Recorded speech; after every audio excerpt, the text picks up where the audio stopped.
ಹುಬ್ಬಳ್ಳಿಯಲ್ಲಿ ದಕ್ಷಿಣ ಕನ್ನಡ ಮೂಲದ ಇಬ್ಬರು ಅಂತಾರಾಜ್ಯ ದರೋಡೆಕೋರರು ಪೊಲೀಸರ ಮೇಲೆ ಹಲ್ಲೆ ನಡೆಸಿ ತಪ್ಪಿಸಿಕೊಳ್ಳಲು ಯತ್ನಿಸಿದಾಗ ಪೊಲೀಸರು ಅವರ ಕಾಲಿಗೆ ಗುಂಡು ಹಾರಿಸಿದ್ದರಿಂದ ಇಬ್ಬರು ಗಾಯಗೊಂಡಿದ್ದಾರೆ.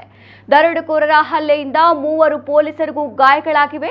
ದಕ್ಷಿಣ ಕನ್ನಡ ಜಿಲ್ಲೆಯ ಉಳ್ಳಾಲ ಮಾಸ್ತಿಕಟ್ಟೆಯ ಫಾರೂಕ್ ಸಿಕೆ ಬಾವ ಮತ್ತು ಬೆಳ್ತಂಗಡಿ ಬೆಳಾಳು ಗ್ರಾಮದ ಭರತ್ ಕುಮಾರ್ ಶೆಟ್ಟಿ ನಿಂತಿಕಲ್ಲು ಅವರು ಗಾಯಗೊಂಡವರು. ನವೆಂಬರ್ 8ರಂದು ಮುಂಜಾನೆ 3:30ರ ಸುಮಾರಿಗೆ ರಾಹುಲ್ ಎಂಬವರು ಕಾರಿನಲ್ಲಿ ಸಂಚರಿಸುತ್ತಿದ್ದಾಗ ಸುಮಾರು 10ರಿಂದ 12 ಜನರು 2 ವಾಹನಗಳಲ್ಲಿ ಬಂದು ಅಡ್ಡಗಟ್ಟಿ 6.50 ಲಕ್ಷ ರೂಪಾಯಿ ನಗದು, ಮೊಬೈಲ್ ಫೋನ್ ಹಾಗೂ ಇತರ ಪರಿಕರಗಳನ್ನು ದರೋಡೆ ಮಾಡಿದ್ದರು. ಈ ಕುರಿತು ಹುಬ್ಬಳ್ಳಿ ನಗರ ಠಾಣೆಯಲ್ಲಿ ದರೋಡೆ ಪ್ರಕರಣ ದಾಖಲಾಗಿತ್ತು.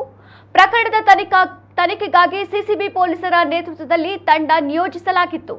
ಪ್ರಕರಣದಲ್ಲಿ ಭಾಗಿಯಾಗಿದ್ದ ಫಾರೂಕ್ ಸಿಕೆ ಬಾವ ಮತ್ತು ಭರತ್ ಕುಮಾರ್ ಶೆಟ್ಟಿ ಎಂಬಿಬ್ಬರನ್ನ ಬಂಧಿಸಿ ನಿನ್ನೆ ಸ್ಥಳ ಮಹಜರಿಗೆ ಕರೆದೊಯ್ಯಲಾಗಿತ್ತು.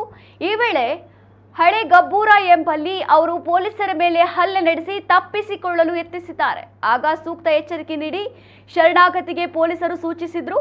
ಮತ್ತೆ ತಪ್ಪಿಸಿಕೊಳ್ಳಲು ಯತ್ನಿಸಿದಾಗ ಸಿಸಿಬಿ ಪಿಐ ಮಾರುತಿ ಗುಳ್ಳಾರಿ ಮತ್ತು ಧಾರವಾಡ ನಗರ ಠಾಣೆಯ ಪಿಎಸ್ಐ ಸ್ವಾತಿ ಮುರಾರಿ ಆರೋಪಿಗಳ ಕಾಲಿಗೆ ಗುಂಡು ಹೊಡೆದು ವಶಕ್ಕೆ ಪಡೆದಿದ್ದಾರೆ ಎಂದು ಹುಬ್ಬಳ್ಳಿ ಧಾರವಾಡ ಪೊಲೀಸ್ ಆಯುಕ್ತ ಎನ್ ಶಶಿಕುಮಾರ್ ಸುದ್ದಿಗಾರರಿಗೆ ತಿಳಿಸಿದ್ದಾರೆ.